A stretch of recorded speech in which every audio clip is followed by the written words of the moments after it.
Three dudes just living in the moment, not a care in the world. I need that.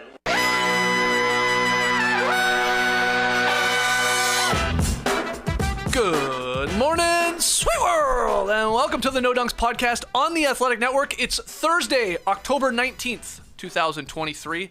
I'm J.E. Skeets here in the Classic Factory, and to my left, it's the bearded one, my top shot hot boy, Trey Kirby. Heyo! Hey-yo! And over yonder, the man making the magic happen, super producer JD. Hello. There he is, and here we are. Shout out to the stream team joining us live right now on YouTube. Smash that like button and subscribe. All you podcast listeners, leave your boys a 5-star rating and review.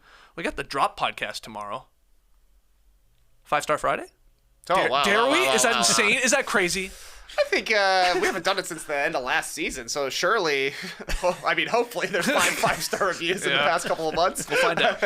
We'll find out, and you will as well on tomorrow's Drop podcast, whether we'll do 5-star Friday. What a tease. This week we've had a blast doing some over-unders. Yesterday we did our NBA Awards Predictions podcast. Go check that one out if you haven't already, wherever you download and listen to podcasts, or here on YouTube. Calling our shots on a couple of these, and our guy Jerome doing a great job here making some shorts out of these as well. So just another reason to subscribe to us on YouTube. I would also like to say congratulations to the Las Vegas Aces and their fans on a second consecutive WNBA championship. Wilson, phenomenal in the closeout game there. 24 points, 16 boards in 39 minutes of play. Did you catch any of this, or any thoughts here on the Aces going back to back? I tapped in probably about halftime after Survivor was over. Yep. Huge comeback by the Aces. Asia Wilson reasserting the fact she's the best player in the league. Also cool to see Sabrina Ionescu just puke her guts out live on camera. Yeah. That was sick. And then literally sick, still hitting big shots, came down to the last possession. That's a classic game right there. And the Aces, man, they won that without 3 of their top 7. Candace Parker out for a long time. Chelsea Gray went down. Kia Stokes went down. Dynasty in action right now. Yeah. Tough game for Stewie, they're pointing out in the stream team. Yes, yeah, indeed. 3 for 17, I want to say. Not a great night to do that. But yes, congrats to the Aces and their fans. All right, let's get into it, because last year this took a long time. We're going to move with some pace here this morning. We are once again ranking all 30 teams with the tier maker. We've got 5 tiers, okay? Title contenders, Final Four flirts, playoff locks, play-in hopefuls, and then the lottery lads. So those bottom basement dwelling temes. So let's start. You know what? Let's start with the Western Conference for a change. Yeah, throw your dubs up. We're always starting with the East. We're always starting with the Atlantic Division. No, not today. We're starting with the West. So let's do it. I believe you've got it fired up on your computer there, TK. Yeah, baby. Let's have at it here. Yeah, our first contender, ABC you later. We're going straight to the D's. The Dallas Mavericks, 38-44 last year, tanked their way out of the play-in. So Skeets, I don't know. What was their over/under? 45.5. They're one of those teams that is definitely in the mid-tier in the Western Conference. There's 11 or 12 teams who are thinking they're going to be making the playoffs here. I think Dallas goes either in playoff locks or maybe play-in hopefuls. We're talking here.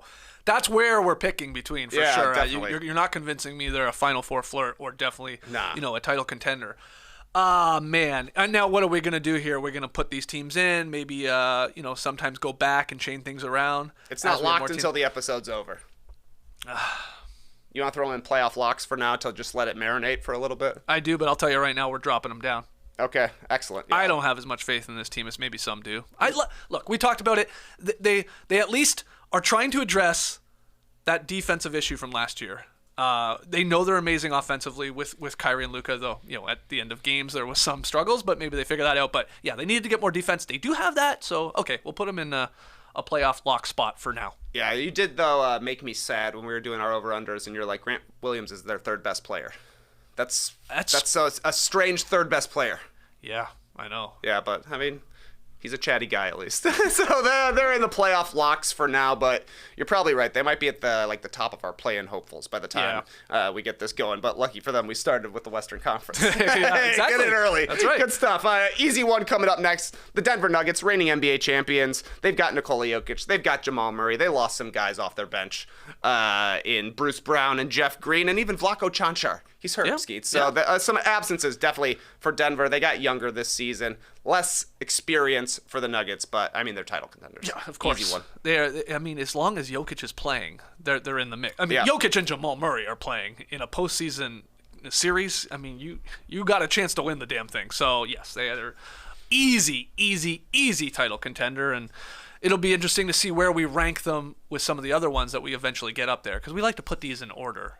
Yeah. And they finished what? They were tied for first with the Celtics on the NBA.com GM survey, I believe. I think it was 33% of the vote for both them and for the Celtics. And I think the Bucks came in third on that one. So easy one up in the title contenders spot. Okay.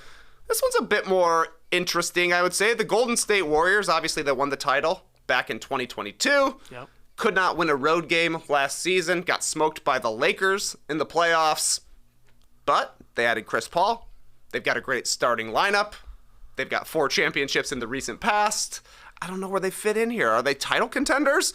At the very worst, they're Final Four flirts. I think that's where I would put them, in that second tier. I'll tell you what, Kings fans are hoping they do not see the Warriors again in a playoff series. Indeed. In a preseason game, Steph Curry's hitting game winners now on them. So that hurts for all my Kings fans out there. But yeah, I mean, yesterday I had a revelation that I was like, are we sleeping on the Warriors here? Yeah. Am I sleeping on the Warriors? Am I overlooking them because of all these new exciting teams that, they might jump up into the conversation. Oh, they traded for Damian Lillard and the Bucks. Oh, look what the Celtics did getting Porzingis and Drew Holiday.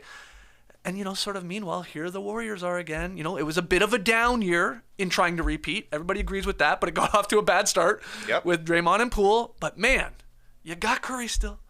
You got Clay. You got Wiggins. You got Draymond Green. You got Steve Kerr, who is a great coach. And I think they can get, or they're hoping at least, this is the year they finally get something from a Kuminga and or a Moody. I mean, it could be both in really contributing. So I like them as a Final Four flirt. I like him as a Final Four flirt, and I do not like you completely disrespecting Kevon Looney, the only guy you didn't name from their top 7, if I'm not mistaken. That was terrible that you would not even mention him. I mean, Chris Paul there, too. What is going to be the starting lineup? I mean, if you care about that at all. Like, who's coming off the bench? Who is coming off the bench? I don't think it's Chris Paul. So that means I know Draymond is injured right now, but when he's back, that means Looney's coming off. Looney's an adaptable guy. He went like starter, bench, starter in the playoffs. So I think he will at least take some turns on the bench. But honestly, this is a Warriors team that is older. Like, Wiggins is the only guy in his athletic prime right now. In the top of their rotation, at least. So this is probably a team that is going to see players miss time and have a bunch of different starting lineups. Right. We'll do this again, I'm sure, probably like after the trade deadline. I could definitely see the Warriors moving up to the title contenders tier by then, after we've seen how they look with Chris Paul, if they've made any sort of moves, and if we see any sort of improvement from Kuminga or Moody. They're an interesting team because you just said it. All these guys, if they're healthy, you have to give them the respect as like a multi-champion. That have gone through it all, and now adding Chris Paul and all that, that's amazing. But the opposite is also true, because they're old. They could miss a ton of time. There could be, nobody wants this, but bad injuries to some of their older guys. And then where are they? They lose one or two of them. You're like, suddenly I think we would have them dropping a couple tiers. So, I mean, we're showing them the right amount of respect, I believe. I think you're right. As Final Four flirts, or at least to Curry alone. So, yeah. Yeah, it's definitely a volatile team. We'll see how it goes throughout the season. Next, our first non-blue team in the Western Conference. Wow. There's a ton of blue logos, specifically in the West. Wait until we get to Memphis. What a run. Wow, we just blew ourselves. Oh, the Houston Rockets. The Houston Rockets is up next. Yeah. Where are they? They're still in the lottery? Yeah, the over-under was a surprising 31.5, which was higher than a lot of the other teams that were down at the bottom of the lottery last year. I guess at the top of the lottery. Yeah, they got to be still in the bottom tier for us. They're not a play-in hopeful. I mean, they're hoping that. They're hoping they're a play-in hopeful. But I don't think they if things break correctly, maybe they get really hot out of the gates and are challenging for the play-in tournament later into the season, they'll definitely be improved. but like it doesn't feel like they're going to be able to pass 5 teams this season. No, it doesn't. Like, and like I know they added Van Vliet and Brooks and Jock Landale. Like they added some guys that have been around the block and are going to help. I really do believe. But it's about like they are trying to like create an identity, develop these younger guys. Udoka come in, give his system. Like they will be ecstatic if they're flirting with 30 wins. Yeah. But that would still probably have them in the lottery. They just won't be like, unless they get very lucky drafting, top 3. Yeah. Right? So, or whatever, top 4, I guess. Don't they have? I think they have a top 4 protected pick going to OKC. Is that right? That does sound correct. Yes. I can't keep track of the Thunder's picks though. So.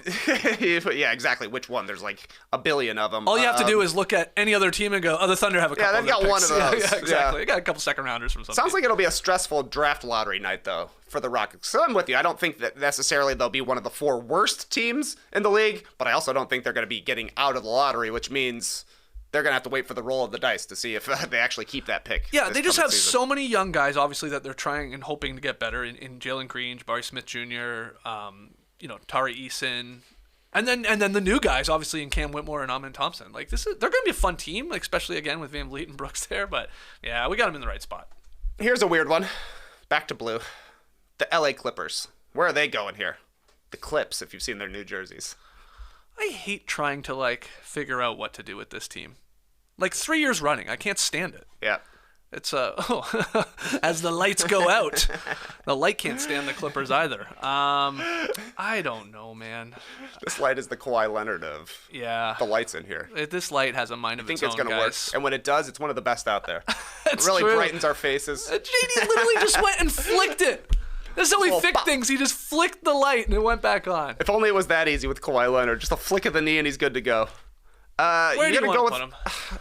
I feel like they should go in the playoff locks, but I don't feel like they're a lock at all. Yeah. But I also can't really talk myself into them going any higher than playoff locks. I think the stat is that they've won 3 playoff series in the 4 seasons that Kawhi Leonard and Paul George have been in LA. It could work, right? Like they could make it to a conference finals, but I think throwing them in the playoff locks category is pretty solid. Do you think this is a MVP year for Terrence Mann? No. They think so. They do indeed think so. Will Terrence Mann finish this season on the LA Clippers? I also would guess no in that. It would be, I mean, if it happens, who knows if it ever will, but if Harden gets there, I heard Will Liu talk about this on the Raptors show, or maybe in Alex Wong. The idea, like, they would have Harden, Westbrook, Kawhi, and Paul George. And that's an insane team. Like, if you had said that 5 years ago when all these guys are like all NBA, they may have been all NBA on the first or second team. Like, you'd be like, what? That's a weird team, probably a super team. But no one would think that because of where they are in their careers. But Harden and Westbrook are like the best players for regular season wins. Yeah, those guys play. They play their ass off when they're out there. They just get you a lot of W's, and then they have limitations come to playoff time. So what they really should do is what I'm getting at here, and again, I'm sort of stealing this from our guys at the Raptors show. They should get Harden. They should make that move. They should give up Mann and make that move. Have Harden and Westbrook just carry you all regular season till, 45, 46, 47 wins. Get in there, and then hand the keys over to Paul George and Kawhi Leonard, who you've rested all season long, and have them try and win you a couple series. That's smart. That's actually really smart. I love that. It's like Roger Clemens signing late in the season so he didn't have to pitch. But then he's like, hey, I can throw 98 on the blast every single night. This is easy for me. That's great stuff. So there's something there. I love the idea of like an old witch woman coming up to you. You're Lawrence Frank. You're Steve Ballmer. You can have Kawhi Leonard, Paul George, Russell Westbrook, and James Harden. But Mason Plumlee has to be your center. Do you do it? And you have to give us back 800 toilets in your new stadium, Steve. He's the sweaty guy. Do I do it? All right, we're staying in the same place, at least for this season. The Los Angeles Lakers, they made it to a conference finals last year after they said goodbye to Russell Westbrook. Mm-hmm. They lost every game in the conference finals last year. Yep. People are high on this Lakers team, myself included. Yep. They seem to make more sense than they did last year. Just a coherent roster. They played together a little bit. It all comes down to Anthony Davis and LeBron James. Will they be healthy in the playoffs? They were basically healthy in the playoffs. LeBron had a torn tendon in his foot, but he played through it. Yeah. So where are you putting him here, Skeets? One of the top 2 categories, I do believe. Yeah, title contender? You want to go that extreme? I don't think so. I can't get there. All right, I would be happy putting them at the top of the list. I remember for the final 4 flirties. when we did this exact same exercise, I guess it was mid-season last year, we had the Lakers, I believe, in the play-in hopeful. Yeah. I mean, that's where they were at the time. Obviously, this was sort of like just around the trade deadline, new pieces and all that, and they turned it on. They turned into a great team that made a lot more sense around LeBron and AD. Those guys played. So yeah, Final 4 flirt. They're with the Warriors. Like that makes sense. They need their elder star players to play, and if they do, they could beat anybody. Aged stars, yes. And I mean, this is all in the playoffs. It often comes down to matchups. I do feel like the Lakers will have a good chance against everybody that is in Denver, because I don't think that they have an answer for Nikola Jokic. We saw him try everything last year, and then they brought in like Jackson Hayes and Christian Wood, which are probably not the answer this time around. Our next contender here, this is going to be interesting to see where you want to put these guys, Skeets. The Memphis Grizzlies. We're, no Ja Morant, but that's the start of the season. Yep. First 25 games. Did you go over for them? On our over-under? I definitely did. I think they're probably a 50-win team. Well, they've won 50-plus games the last 2 years. Last couple seasons. The only team that has in the West. Yep. So that means, I guess if you're a 50-win team, well, they've struggled in postseason, obviously. Yeah, exactly. We're not talking just regular season wins here. We're talking about, hey, can you win some playoff series and get to a Final 4, if not to the Final 2, and maybe win the whole thing? So I think playoff lock. I think but maybe you want to put them higher. You want to put them up with the Lakers and Warriors? I'm too dubious about where they stand when it comes to postseason basketball. This is a team that likes to force turnovers, play in transition, and struggles in half-court offense. The half-court offense struggles definitely show up more often in the postseason. Steven Adams is like a huge part of this team. He's coming back for the regular season, which is good for stacking up wins, but he can be tough to play in the postseason just because they don't have enough shooting, especially with Ja Morant being a driver there. Luke Kennard is like their big outside shooter. He's a tough guy to play in the playoffs as well. So I think playoff locks is the right thing here, but matchup-wise, if things turn out okay, I think they could make a conference finals. We just got to see him actually perform. What do you think their record will be by the time Ja Morant comes back? 25 games? Yeah. Like, you think they'll be above 500 team? Yeah. Right around there, a couple games over, yeah, maybe? Sure. Give me 14 and 11. Okay. Sounds about right. Yeah. I think they would be happy with that. Yeah, exactly. I mean, if they're 15-10, 14-11, and then Ja Morant comes back, and yeah, sure. So, okay, we got him right now as a playoff lock, and JD's back at the board after messing around with that light, and he got it back. So perfect good stuff. Yeah. You didn't even notice. I did put him ahead of the Mavericks and the Clippers, though. Okay. Yeah, which I think is I'm fair. fine with that. Yep. All right, next up, Minnesota Timberwolves. They've made the playoffs the past 2 seasons. That's pretty good. Yes. For the Timberwolves. They didn't make the playoffs for what? Years and years prior to that. I saw for the Jimmy Butler season, they haven't won a playoff series, however, I think in almost 20 years, since the Kevin Garnett days. Wow. So, Minnesota Timberwolves, at the very least, I got them as a playoff lock. They're getting a lot of hype for playing the Nuggets decently in the first round of the playoffs last year. And, when you look at the team, you're like, they've got 2 big guys in Towns and Gobert, which makes things tough for a guy like Jokic, as much as you can make things tough. But I think I would be confident throwing them in the playoff lock category here. I'm sort of with you.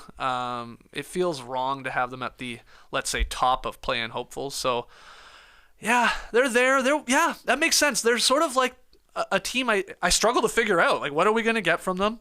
You see the flashes of brilliance where you're like convince yourself they're very good. You hope Ant gets better. Maybe it does work with Cat and Gobert. I'm very high on Nickeil Alexander-Walker being better. I love McDaniels. Like, there's pieces, but they're tough. Like the Mavs and the Clippers to sort of really is this gonna click? Are we gonna be a 50-win team, or are we gonna be struggling to get in and trying to stay out of a play-in sort of situation and just get into that 6th seed? So that makes sense where they are. I think they were like 26-19 their last 45 games or something like that. Okay, so pretty good. That's good. But Towns has had some weird play-in and playoff moments. That guy loves to foul.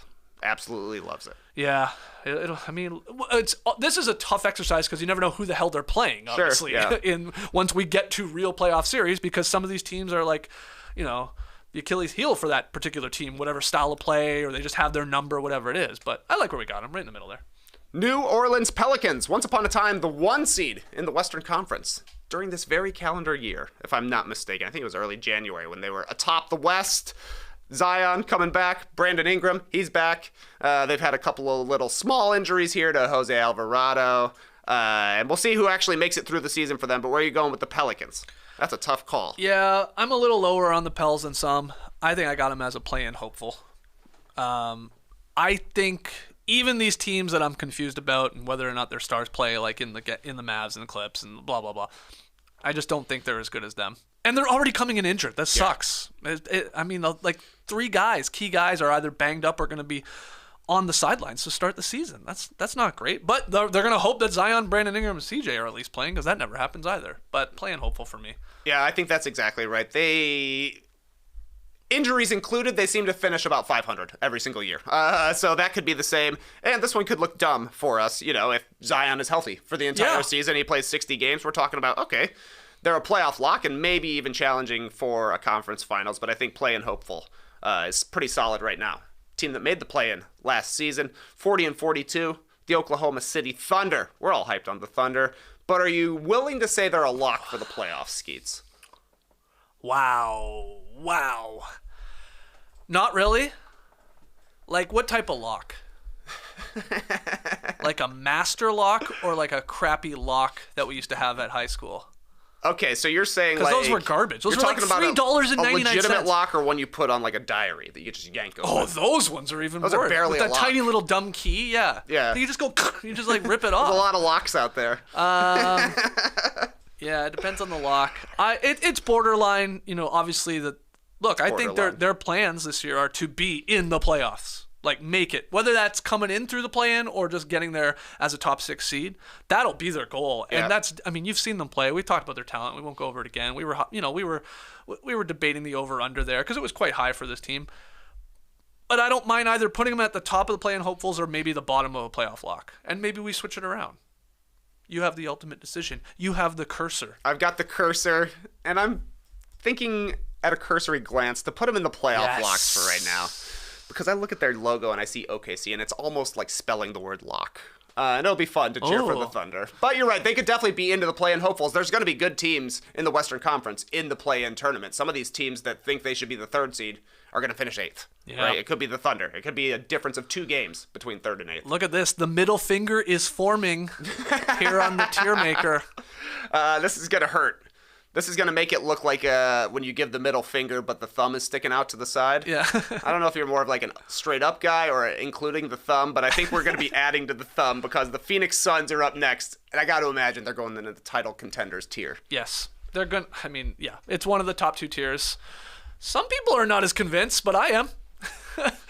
I really am, man. I think this is going to be a juggernaut regular season team. Sure, the playoffs are a different story, and can they get stops, which you do need to do in a playoff series, because not every night are your guys going to be, shooting the lights out. Though they got 3 of them, so even on a night where Beal's struggling, maybe Booker and KD are all right, or a night KD doesn't have it going, Booker and Beal are okay. But yeah, they're a title contender. I like Frank Vogel as their coach here too, and I think they've got enough of the work they did in adding a bunch of these guys with not a lot of operating room when it came to salary cap space.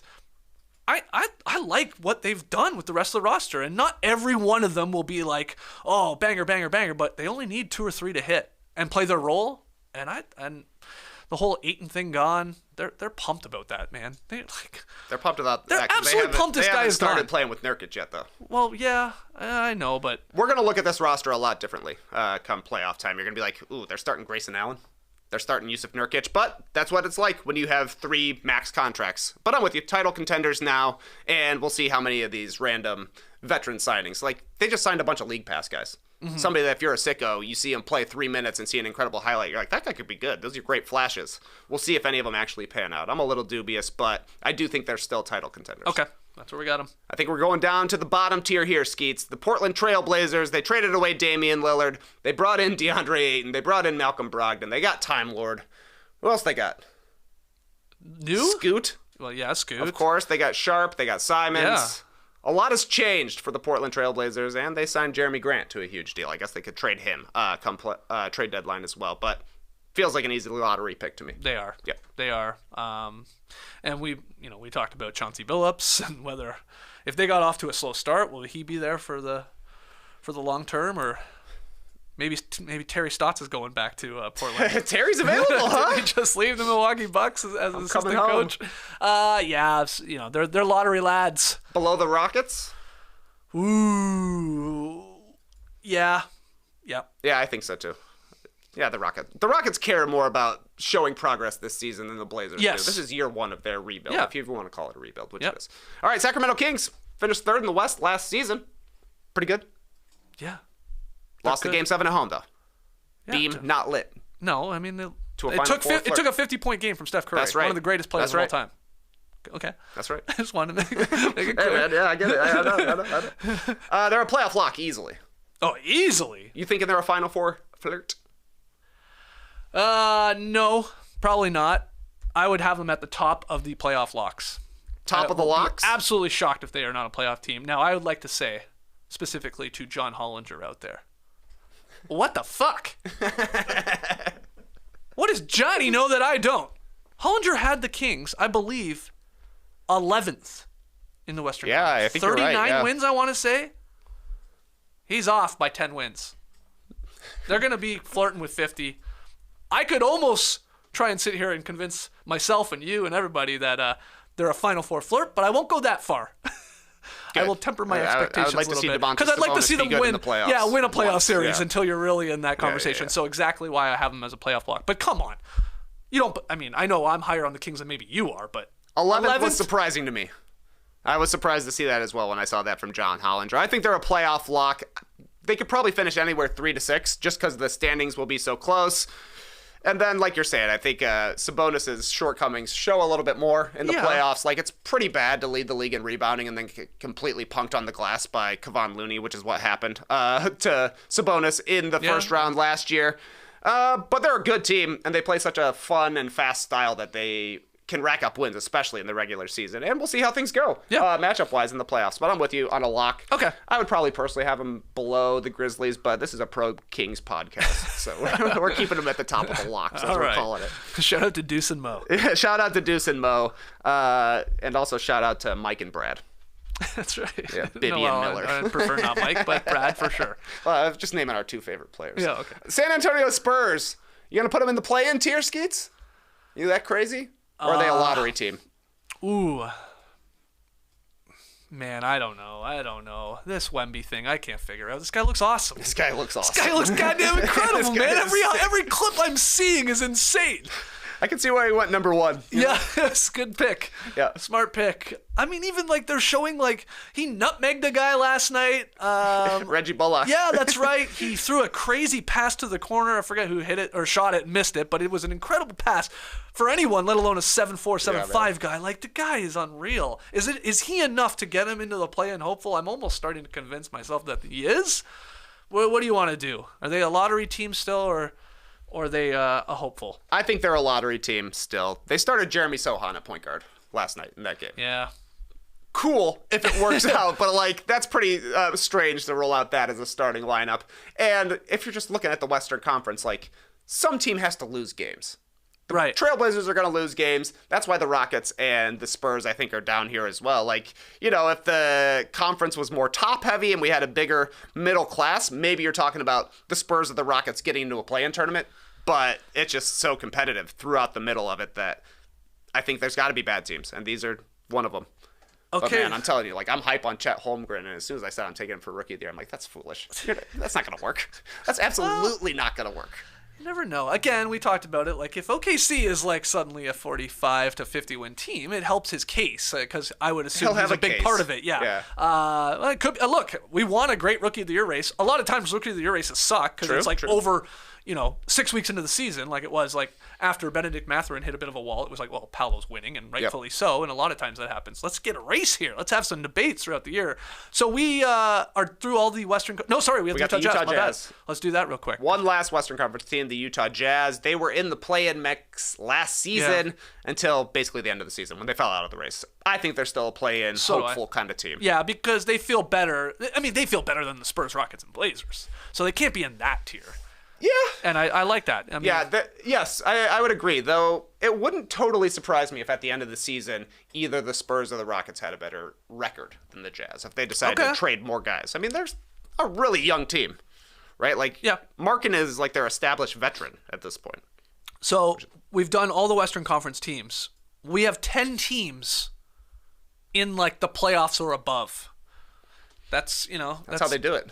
Well, yes. Yeah, sure. Yeah, okay.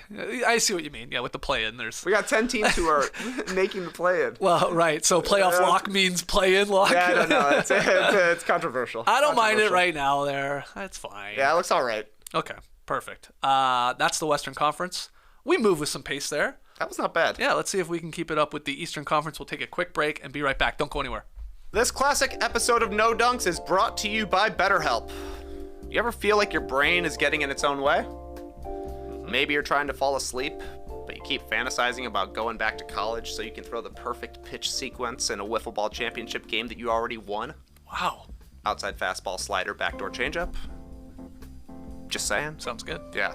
You should have seen the way I could make that ball dance, Skeets. You ever know what you should do, what's good for you, but you just can't do it? Therapy can help you figure out what's holding you back so you can work for yourself instead of against yourself. If you're thinking of starting therapy, give BetterHelp a try. It's entirely online, designed to be convenient, flexible, and suited to your schedule.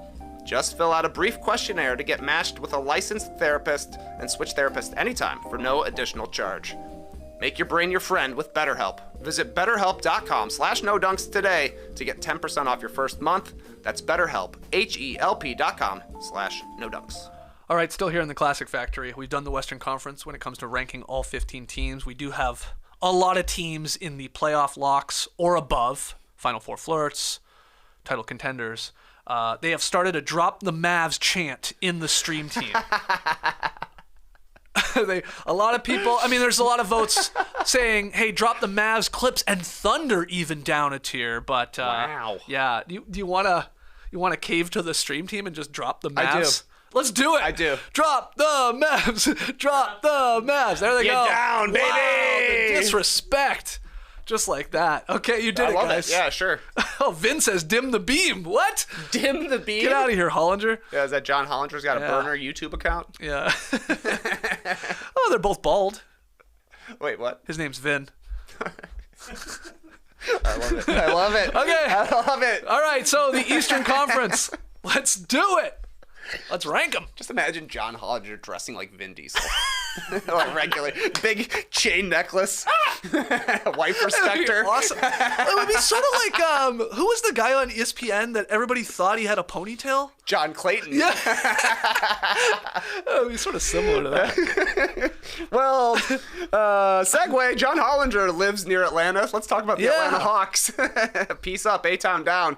Skeets. You gonna put them in the playoff locks? I know you're up on the Hawks right now. I am, but I feel like I'll be alone in this. You weren't even. Well, this was one we disagreed on. The over/under, which was, I want to say 41.5, 42.5, something like that. I was pretty confident in the Hawks over. You wanted the under. You thought they would, sort of be once again a 500 team, win one, lose one, win one, lose one, win one, lose one. But, man, I think they're going to be better than our Raptors, our Bulls, a couple other teams in the East. I sort of have them as a lock, but if you want to put them at the top of a play-in hopeful, that they would come in that way. Like, look, if they get in, it will probably it will, like last year, it'll be through the play-in tournament. They beat the Heat. Everybody forgets that. They crushed them on the glass. Clint Capella went wild on the offensive rebounds. Yeah, I mean, and they lost to the Celtics in the 2-7 matchup, but I think they're in there. Where do you want to put them? I'm in. I'll put the Hawks as a playoff lock. I don't necessarily know if I buy it, but both my kids wore a Trae Young jersey to school today, so I want to root for them. Wow. Yeah, Okay. it was wear your favorite team day. Now, I know this is weird because we now have both conferences in here, but I would have them where you do right now, at the bottom of the playoff lock. Like, I like all those Western Conference teams more than them, right? So you think they could get a top 4 seed? That would mean beating out basically like the Heat, the Sixers, the Cavs. No. I think they could get the 6th seed, though, which is why we got the 6th seed. I think they could. They should be in contention for that. They should be battling. They should be battling the Knicks, really, for the 5th or 6th seed, probably. Ooh, a lot of history. Trae Young versus the Knicks, cool stuff. Doc Rivers. Doc Rivers. First guy that I thought of that played for both franchises. Knicks and Hawks. Yeah. Who else you got? Tim Hardaway Jr. Kevin Knox. Oh, wow. Same trade, I think, right? Very good one. All right, here's an easy one. The Boston Celtics, the Beantown Boys. You putting them in the title contenders? Because you should. Yeah, of course. Easy one. Of course. You got Tatum for MVP for crying out loud. They're going to win a lot of regular season games. So does John Hollinger, I saw. Yeah, I saw that. You two smart guys. You two Vin heads. Yeah, of course they're there. I mean, they've been a Final Four flirt forever. They're going to the finals they're flirting now. easily. Or they have a couple seasons ago. But they just got to avoid the Miami Heat. yeah, exactly right. But they're there. Yep. I think in Hollinger's thing today, he mentioned that the Bucks or the Celtics have been in the Eastern Conference Finals for the last 7 years. And then like the Wow. other team has been basically the Heat, right? Like Right. they've made 3 of the past 4. The Heat, the Hawks snuck in there once upon a Raptors, time. of course. Yeah, if you're stretching back far enough. So yeah, Celtics Wow. easily title So contenders. you're saying over the last 7 seasons, the Celtics or the Bucks have at least been in the Eastern Conference Finals? I do believe so. Okay. Yeah, they're there. Would you have them as the number 1 title contender? Because that was the NBA.com GM survey result, was that them and the Nuggets were the top 2 seeds. I top would 2 have them chunks. above the Suns, Okay. but not above the Nuggets. Yeah. Boop. That's where I'd put them. I agree. Okay. Better 2-man duo in Denver than in Boston. Playoffs, at least. Yeah. All right, the Brooklyn Nets are next on our list. I think this is probably a play-in hopeful team. Yeah. Yep. Yeah. I would. Simple stuff. Yeah, we can put them right there. Better I'm excited than to see Jazz this for me. team for some reason. I mean, I know the Ben Simmons part of it is what's piquing my interest. But I loved Mikal Bridges. I was, I called that one, at least I felt confident about. This guy is going to surprise a lot of people as sort of the lead guy when he moved over in the KD trade and was given the keys and his own team really, and he honestly was amazing. Like, he even exceeded my expectations. Can he do it from the start of the season for the length of the season? That's what separates the good players from the great players. I got faith in them, but they are definitely a play-in hopeful. That's where I would have them, and you got them there. So. Yeah, I think play-in hopeful is right. It is cool, though, that they have one of the duos from the Team USA team that finished 4th. You said it today, not me. All right. Yeah, it's good for the Nets. It's good for the Nets. Charlotte Hornets. Are they a lottery lads, or are you going to call this team a play-in hopeful? Man, we talked through it on the over-under. Like, the idea, was last year just this weird dip? Yeah. Because they were good 2 years ago. When LaMelo played, really, they were like a 43-win team. Yeah, something like yeah, that. yeah. It's crazy to say. It doesn't feel like that. It feels like they've been garbage for 10 straight years. But they were solid. I would have them at the top of the lottery lads, though. Yeah. Yeah. Yeah, they still got a lot of drama surrounding the team. They I do. believe. They do. There we go. There we go, Victor. Victor's hanging out. Wow. Adam Price in the stream team is saying 6 seed Hornets. Adam, that's a hot take right there. I haven't heard that. I haven't heard that either. And I'm high on LaMelo Ball. I'm a big fan. And I think he will make them look a lot better and have them contending for the play-in. But 6 seed, wow. Wow. Yeah. No. I don't know about that. No. Next team. Chicago Bulls. The Chicago Bulls. What did they do this season? Nothing. Barely. They brought Javon Carter in. They got Torrey Craig. Yeah. Okay. They're They got starting Kobe some White. dogs. They got Patrick Williams. Oh yeah, he Probably had coming a off the great bench. game in the preseason, didn't he? Did he?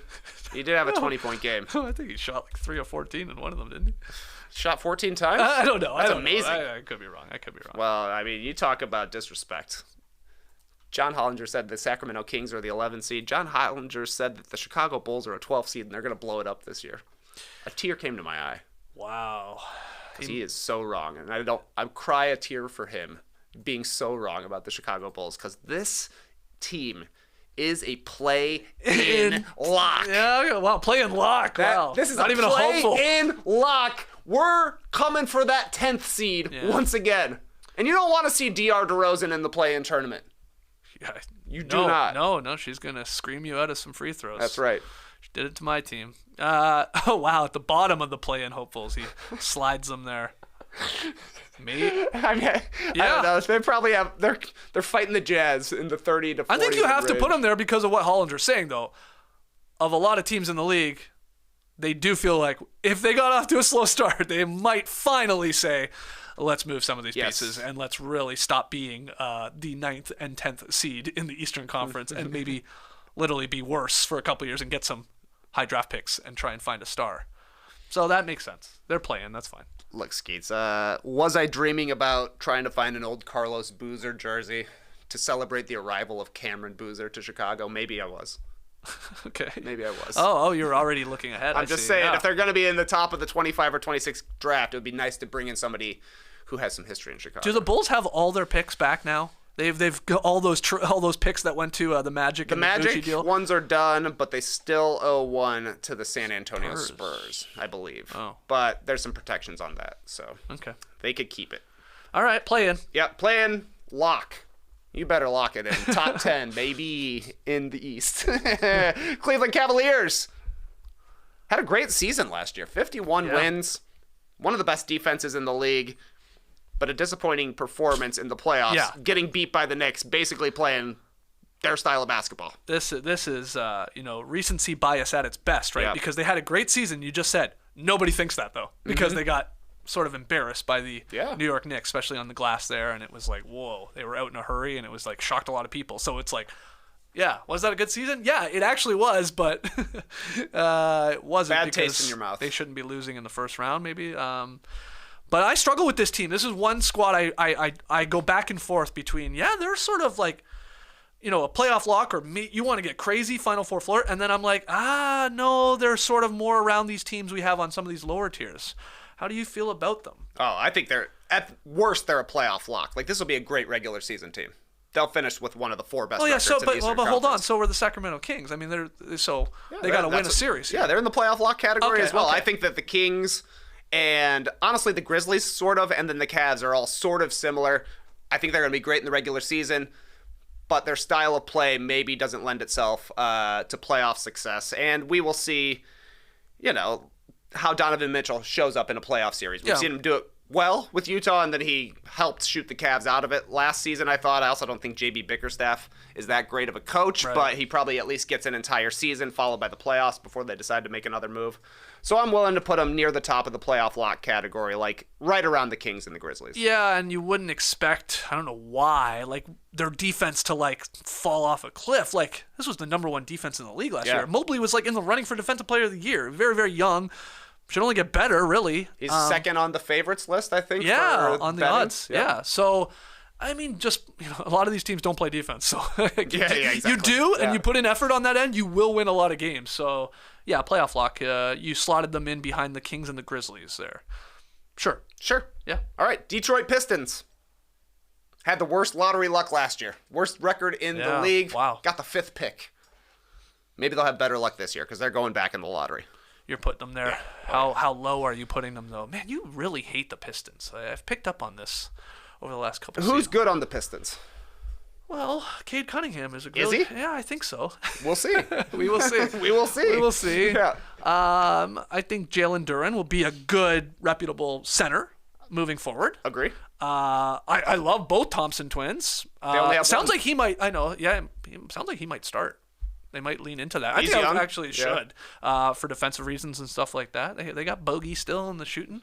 I'm a little higher on them than you are, but they're in the lottery lads. They're with the lads down there. Some fine lads. But you got them. You got them basically right at the bottom. But we don't have. You think the Hornets are going to be better than the Pistons? Yeah. Okay. Yeah, I do. Okay. Yeah, Okay. That's fine. I do. Okay. Okay. Indiana Pacers. Oh, hipster pick. Yeah. It would be cool to see them be a playoff lock. Yeah, but we're not going. That's a little optimistic, I think. Yeah. Well, I have them quite high in playing hopefuls though. All right, tell me that's their about goal. Nets versus Pacers. Pacers, okay. Pacers. I don't even hesitate with that. Pacers versus Pelicans. No, I like where you got them. Yeah, I think that's right. That's fine with me. They finished 11th last year. Is that right? Yeah, sounds right. But I mean, the 8th stat or 9th would be great. That stat that you dropped on the over/under, man. When Halliburton plays their 500 team, that feels right. Yeah, That's why yeah. they're being a play-in mix. If he plays, hopefully he's healthy. And some of the other additions to the team make sense. And some of their young guys should just get better. And they got a bunch of Canadians, so I got to root for them. So yeah, I like that. I like that we have them. Excellent. Miami Heat. This is a weird one. Oh god. Yeah. This is a weird one. I mean, you got to at least put them in the Final Four flirts. At worst. Are they a title contender? They've made the finals more than any of these teams that are in the title contenders realm right now. The tough part about this is you could see a season where they don't even make the damn playoffs. But if they're in any sort of playoff series, they could beat any team in the Eastern Conference, which is why you would then have them at a Final Four flirt. So it's like, are we simming the regular season and they are getting them in there? Because if that's the case, then yeah, they're a Final Four flirt. Because we've seen time and time again, especially against teams like the Celtics and Bucks, they got their number. They can hang with them, and obviously led by Jimmy Butler. But it's just like they're going to be they're not going to be a great regular season team again. I don't think so. They are, you got an old Kyle Lowry, man. Yes. You got Jimmy who's going to miss 25 games. Bam is a great player, but sort of like can go missing at times a little bit. Yeah. And then they lost a lot of shooting. Now they're really good at just plugging in other guys who will shoot 38% from deep. Maybe that happens. I am high on Jaime Jaquez Jr. getting some burn and being a dark horse Rookie of the Year pick. But a playoff lock or Final Four flirt. Where are we putting them? I got a lot of respect for the Heat. They got to be Final Four flirts. Okay. They just look better in the playoffs. This is a team that's obviously built for the playoffs. In their regular season, perhaps I'm getting Heat culture built here, but I think they're easily going to make the top 6, I think, this year. Because they don't want to have to do the play-in thing again last year. Okay. They were beat. The Bulls had them.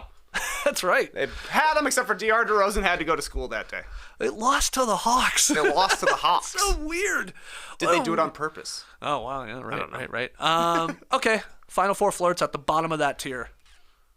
Sounds good. Milwaukee Bucks. Where are we putting them? Title contenders? Yes. Yes. Absolutely. It's where do you want them? Where do you want them? I mean, really, I think we just need to have the debate, are you putting them ahead of the Celtics or not? I would. Interesting. I think the Celtics will finish with a better record in the regular season, but I trust the Bucks a little bit more in the playoffs, even though we haven't seen this Bucks team play together in the playoffs. Maybe that's why I trust them more. I've seen what Jason and Jalen can do in the playoffs. Yeah. I've seen their up and down nature and their streakiness, but I've also seen the Bucks lose to an 8th seed. So who knows? Ooh, sure. Put them where you got them. It goes Nuggets Bucks over Celtics? It goes Nuggets, Bucks, Celtics, Suns right now in our title contenders. I like it. Let's leave it for a second, and we'll come back to it at the end. The New York Knicks. Playoff team? Yeah, I'm in on the Knicks. They're the same team they were. They have Tibbs, an insane coach who's always going to have them in a position, obviously going to have a game plan and have them ready. They have a lot of good talent, and they won a decent amount of games last year, and they won a playoff series, which was huge for the Knicks fans and the MSG crowd. So they're a playoff lock. Yeah. There's no way we're Final Four flirting, but yeah, where do you put them? I would have them right here, right ahead of the Hawks. Honestly, maybe ahead of OKC as well. I know they're different conferences, but I would have them ahead of the Hawks. Jalen Brunson was like 27 points per game during the second half of the season. He's awesome. Julius Randle is an incredible regular season player. They're pretty solid, like 1 through 10. So you're right. Between the depth of the roster, their coach, and, just they play defense. They're a pretty tough team as well. I think they're going to be a good regular season team. And then matchup-wise is what'll determine where they go in the playoffs. Like, I don't know. I think did we all pick the Cavs last year? Yeah, I think so. Maybe so. Yeah. That didn't seem like a good matchup for the Knicks, and then they just went out and completely punked them. That was pretty impressive. Yeah, a lot of people, I think, had the Cavs over the Knicks. Yeah. Okay, I like that spot, and I'm with you for all the reasons you said. I like what I'm hearing from, like, Julius Randle and sort of this team. Like, I don't know if you've seen any of their quotes. Like, they're talking about, like, all right, it's like go time. We have a team here now. Like, we can start making some noise here. So I like that. They're a playoff lock in the Eastern Conference. And ahead of the Hawks, that makes sense. Yep, I think so too. Yeah, behind the Cavs, ahead of the Hawks. Perfect. The Orlando Magic, great run to the season at season's end last year. Didn't quite make it into the play-in tournament, but we saw Paolo Banchero balling for the 4th place United States FIBA World Championship team, and we saw Franz Wagner balling for the 1st place FIBA World Championship team. They're a play-in hopeful. Yep. That will have to be, written on the whiteboard in the locker room. Make the play-in tournament. The play-in. Honestly, it'd be a disappointing year if they don't, I think, with some of the talent they've got growing there. Yeah. Yeah, they won. How many games did you say they won? 30. Did they get to 35 last year? Maybe so you got to improve on that. If you improve on that, you're in a play-in. I mean, close. That's a good point. That's a good point. So yeah, that's the tier I have them in because they're better. They should be better than all those teams on the lower tier. Yeah, I would agree. Yeah. And I don't know.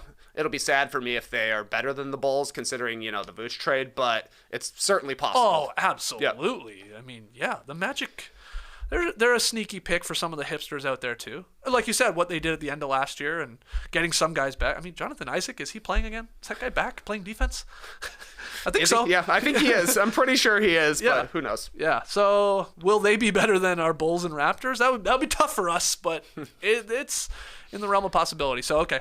That's perfect at the end of the play-in hopefuls. Where are you going to put the Philadelphia 76ers? They've got the reigning MVP in Joel Embiid. They've been a 1 seed in the Eastern Conference quite recently. Yeah. They can beat any of the bad teams in the playoffs, and then we've seen how things go. For a 76ers team here, I think they're probably a playoff lock still. Yeah. I mean, they got Embiid and Maxey at the very least, and we'll see what happens with James Harden. Assuming he'll be traded at some point. Maybe Terrence Mann comes and they somehow have 2 guys wearing Skechers on the same court together.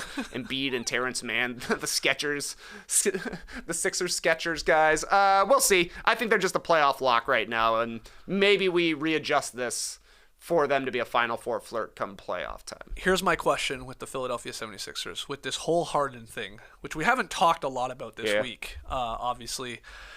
Still saying, get me out of here, and this whole idea, they're going to trade with the Clippers or not. Do they need to get this taken care of before the start of the season? This sort of Harden cloud hanging over the franchise as we get really close to tipping off here. I mean, what are the options? Really, they could get it done before the season, or they can start the season and basically wait till December 15th when more players become trade eligible, though it doesn't seem like they're looking at anybody else besides the Clippers right now. And so what, in that scenario, you just tell James to, hey, chill out in Houston. Out. Yeah. My guess is that's what happens. Really? Yeah. Wow. I don't know. Daryl Morey definitely regrets the way the Chris Paul trade happened when Harden was pushing for Chris Paul to be traded and Westbrook to come in. He felt like his hand was forced, and that has led to repercussions for the Rockets that they're still feeling. These picks that they're going to be given to the Rockets, I think, are still part of that Chris Paul trade. So now that he's being pressured by James Harden for another thing, after the way he attained Harden for the Ben Simmons trade, I just think it's going to be waited out until, he's probably hoping that the Clippers have a terrible start to their season, right? Yes. Or Kawhi Leonard goes down with an 8-week injury at the start of the season and the Clippers are needing something. So I think probably wait it out. Yeah, because, you're right. Unless that happens in LA, what's their rush, really? Yeah. We're debating they're still going to be a good team. We know with Kawhi and Paul George are in the playoffs, they got any chance to beat anybody, but they're not going to be they don't need to get this done. We don't need Harden night 1. So yeah, but at the same time, man, just being if you're Embiid and you're all these guys, all you're going to be asked about after every loss, hell, every win is what could have James done? Or, it's just exactly. You're just constantly being asked about it. And it's such ugh. The vibes are already not great with this team. Even worse in this situation. Nick Nurse is going to try his best to forget it. He said something I was surprised James Harden wasn't here. What? I know he's just trying to say that, but just get it done. I know it's not going to be a great return, but I don't think it's going to be a great return regardless. So maybe just do it. Bite the bullet, Daryl. It was interesting in the Sam Amick piece, basically saying that the Sixers already have a trade for Terrence Mann if he gets traded to the Sixers. So we'll see what Daryl's cooking if it actually goes down. But for now, playoff locks is fine. Would you have him above or behind the Cleveland Cavaliers? I guess is the only question. I think I would go behind. Yeah, for right now. And mainly because of this whole Harden situation. Hanging and dangling. Yeah, it's not good. That's not good. All right, moving on. Toronto Raptors. You ever heard of them? Yeah. They're a team. They made the play-in last season, finished with the 9th seed, but were eliminated by DeAndre DeRozan. Yes, but, look at their record after they got Pirtle. Look at their record after they got Pirtle. And, Van Vliet out, but Dennis Schroeder, gold medal winning Dennis Schroeder running the point. I don't know. They're right around your Bulls. I think they're in the play-in tier. It's just where we slot them. I have been lower on the Raptors coming into the season than a lot of people. Raptors fans are very optimistic. Yes. That's what I love about them. And then I start listening to enough podcasts, and I start convincing myself that I'm wrong, and I might be. Maybe I am. Maybe Scotty Barnes is sort of back after that bad season last year, and the vibes are different with Darko as the head coach, and there is talent on the team in OG and Siakam, but they're not a Final Four flirt by any means. They're not a playoff lock. So ahead of the Bulls, I see you slotted them there. Flip a coin. Yeah, flip a coin. I mean, the Raptors finished with a better record, and then the Bulls beat them in the play-in tournament. We might be heading for another no-dunks bowl. Yeah, that's the true. 9th and 10th seeds. It's very true. I wonder if one of these teams will blow it up, because it's like you either pick the Raptors as the team that's going to do it, or the Bulls as the team that's going to do it. Will either of them? We shall see. The Bulls never want to tank, and Masai never wants to trade people. So a stop in either direction. Our final team on the tier list, perhaps our final add to the Lottery Lads category, the Washington Wizards. Gonna be a great bad team to watch. Gonna be a hilarious bad team to watch. Sorry, I can't hear you over the barking dog and the goddamn air conditioning going on. Holy shit, what is going on in here? Just bring the dogs in here.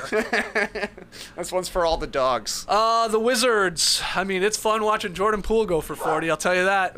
Avdia going, I'm open, man. I'm open. Are you? But I have them at in the final tier. Yes. I do not think they're going to win a ton of movements. They are with the Lottery Lads. Yeah. Yeah, you put them behind the Spurs? Is that what you want to? I put them behind the Spurs, but really I guess it's behind the Hornets. But they're probably about the same. The Hornets and the Wizards. You know, like the Pistons, at least as one of the lottery teams in the Eastern Conference, are majority young players, right? Like you expect that team to be bad, but then when you look at the Hornets and you look at the Wizards, a lot of vets around, younger vets certainly, but still veteran guys. Like Avdia has been into the league for quite some time at this point. Obviously Poole's established, Kuzma's established as well, so I think that's fine for them. Middle of the Lottery Lads category. You think Jordan Poole could lead the league in points per game? Do you think it's crazy? Like, could he do a Beal? I think it's crazy. I think it's crazy because not a guy that draws a lot of free throws, and that's something you got to do. Yeah. He could lead the league in shot attempts quite easily, though. Yeah.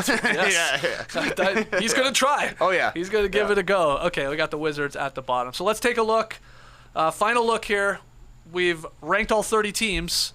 We have 4 teams in the title contender spot. It's the Nuggets, Bucks, Celtics, Suns.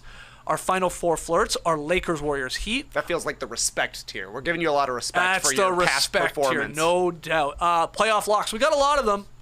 We have them in order: Kings, Grizzlies, Cavs, Sixers, Wolves, Clippers, Knicks, Thunder, Hawks. Play-in hopefuls. The stream team, twisted our arm and made us drop the Mavs down there. That's they're leading this tier here, but it goes Mavs, Pelicans, Pacers, Nets, Jazz, Raptors, Bulls, Magic. And then the Lottery Lads, we got Hornets, Spurs, Wizards, Rockets, Pistons, Blazers. I feel okay about that. Anything you want to change? Nothing I want to change. I feel like that's a pretty representative representation of how we've been feeling about these teams here. The dogs are here. The dogs are here. This one, I like it. I like it that Hazel's only tall enough that you can see her little tail coming up above the table. Yeah. I am curious, though, if the stream team is going to get together any sort of chant to change one of these. Okay, well, let's take a break. We'll see if the stream team starts a chant to move one of these teams around. And when we come back, we'll talk about the Rockets trading Kevin Porter Jr. to the Thunder and them immediately waiving him. And we got Tweet of the Night. We'll be right back. Our next partner, pretty cool product. Pretty cool. Let's talk Athletic Greens. If you're looking to get better gut health, more energy, or a stronger immune system in a really easy, natural way, you got to check out Athletic Greens. No one listening or watching are fans of having to take a bunch of pills or vitamins in the morning. Nobody. But with Athletic Greens, you can get rid of all those extra vitamin bottles and finally make some room in your cabinet. Athletic Greens is an all-in-one solution that actually tastes good. Real talk here. You're going to enjoy getting your daily vitamins. So what is this stuff? Let me break it down. With one delicious scoop of Athletic Greens, you're absorbing 75 high-quality vitamins, minerals, whole food, sourced superfoods, probiotics, and adaptogens to help start your day right. This special blend of ingredients supports your gut health, your nervous system, your immune system, your energy, recovery, focus, aging, all of the things. Don't take my word for it. Athletic Greens has over 7,000 5-star reviews. It's recommended by professional athletes and trusted by many leading health experts. You know who else loves Athletic Greens? Our guy Tassie. Yes. That's right. I just recently, Nora dropped him off some more AG1, I guess last week. So he's a big fan of Athletic Greens. Right now, it's time to reclaim your health and arm your immune system with convenient daily nutrition, especially heading into the flu and cold season. It's just 1 scoop in a cup of water every day. That's it. No need for a million different pills and supplements to look out for your health. And to make it easy, Athletic Greens is going to give you a free 1-year supply of immune-supporting vitamin D and 5 free travel packs with your first purchase. All you gotta do is visit athleticgreens.com/nodunks. Again, that's athleticgreens.com/nodunks to take ownership over your health and pick up the ultimate daily nutritional insurance. All right, not many chants starting in the stream team, though people are debating where to put Hazel, the dog. Which tier? I think Final Four Flirt. She's a flirty dog. Yeah, it's that a is very flirty flirty dog. Comes around, looks at you with those puppy dog eyes. So I think that's where we'll slot in Hazel. Cosmo, lottery lad. 100%. Yeah. Oh, yeah. All right. On Tuesday, the Houston Rockets traded Kevin Porter Jr. and 2 future second-round picks to the Thunder, who immediately waived Porter. Sorry, my audio just cut out there. I don't know what happened.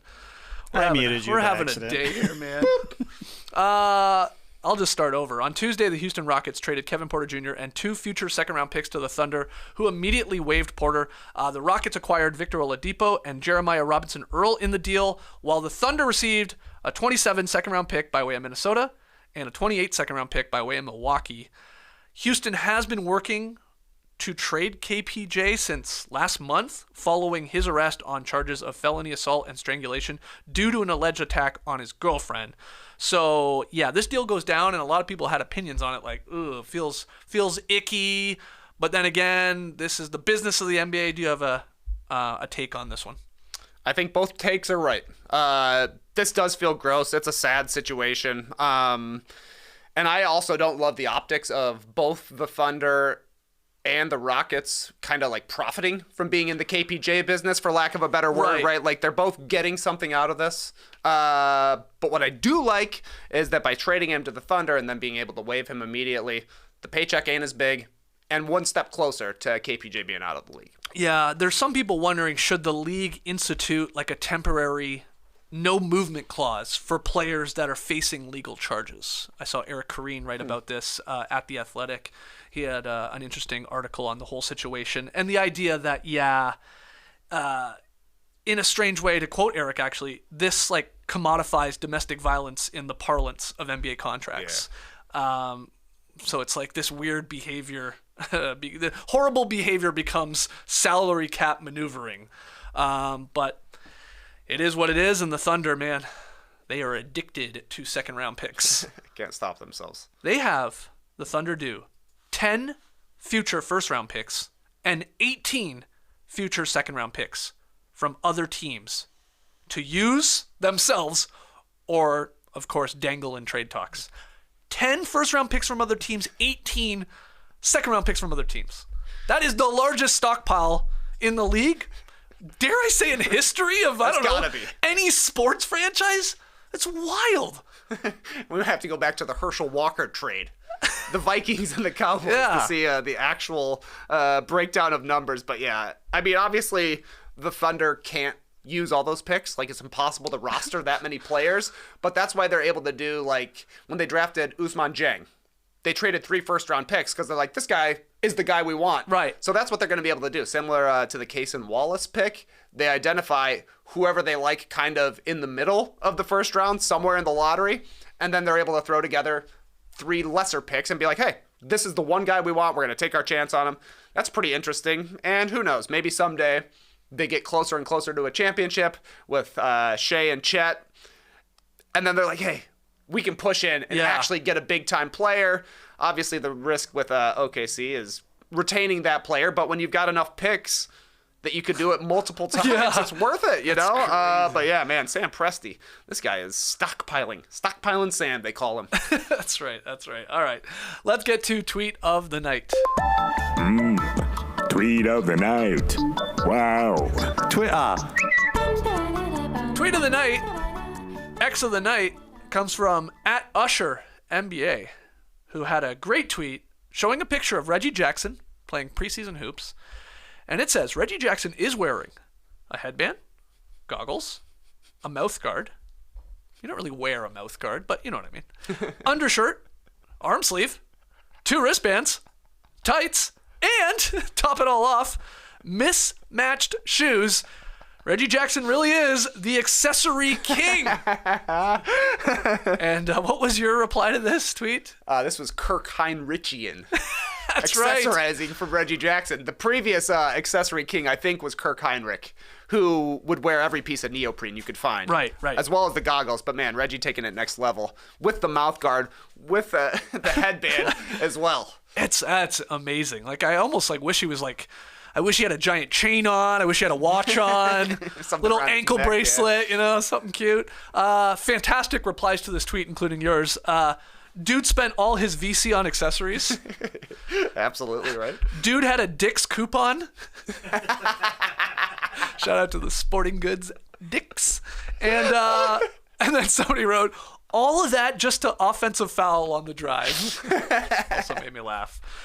So good stuff there. Reggie Jackson, our accessory king. Look good, play good. That's right. I like that. They should give that award out. Look, Best accessorizer. wow. Okay. Yeah. He's got the belt. He's got the literal belt right now. He's playing in that too. He's like, Yeah. sweet, one more thing to put on, some more flair. Yeah, should have some buttons and stuff like that. Yeah, sure. What else can you add? What does he not have? No shooting sleeves. He does Well, he have. had an arm sleeve. Yeah. Did he? Yeah, I thought you couldn't both see it behind. forearms were bare. I think it was sort of behind the player. Oh no, you just saw my Jesus quote. Christ. What a day. JD. Oh man.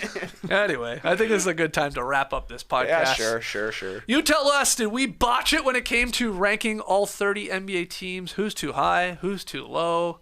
Let us know in the YouTube comments. Tweet at us @NoDunksInc. If you're a Survivor fan, join us in a couple of hours over at No Buffs, live on YouTube at 1 p.m. Eastern. Search for No Buffs Survivor 45. We are going to be talking about last night's episode. And guys, great NBA angle to this one. Yeah. Our guy Caleb, who is Canadian, was quoted last night in the episode saying, I can be Kawhi Leonard. Just put me on the Raptors. It was amazing.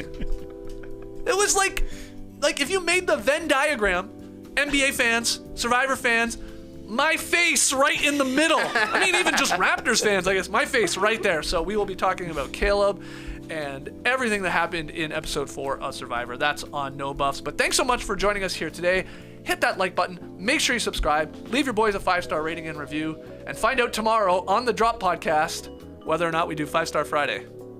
And get your reviews in. Yeah, now. get them in. They might show up in time. I don't know. Get them in regardless, and we will be here. We'll do some more burning questions about the upcoming season, which starts Tuesday, and a whole lot more fun on the Drop. But that's tomorrow at 10 a.m. Eastern. Thanks for joining us again. Till then, Clipper Bros. You heard it here first. Have a great time. Turn up. Love you guys. Awesome. Thanks for joining us, and remember, one of the greatest living directors is Quentin Tarantino. Yeah, you didn't know that's how Quentin Tarantino spelled his name, with a P. Go check the clip. Brace the day, people.